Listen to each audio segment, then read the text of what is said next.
Ai është padyshim një nga plazhet më të frekuentuara dhe më të kërkuara për pushuesit në stinën e verës. Bëhet fjalë për një nga plazhet më të bukura të Durrësit, që rrezikon të zhduket fare për shkak të erosionit detar që ka përfshirë.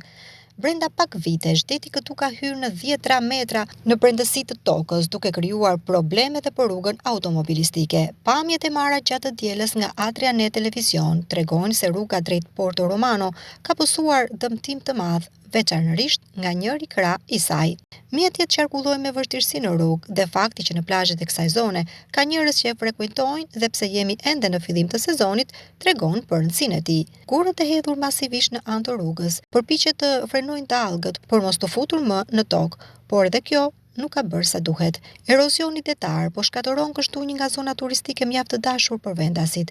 Sipërfaqet e mëdha të tokës po kthehen tashmë në zona ujore. Pjesë të gryerjes janë edhe dukshëm brezi i parë i bunkjerëve të ndërtuar në vitet 70, të cilët tashmë janë zhytur në ujë. Edhe brezi i dytë her pas here përfshihet nga dallgët. Ndryshimet klimatike dhe zhvillimi urban i pastudiuar mbeten disa prej faktorëve që po zhdukin një nga plazhet kryesore të Durrësit.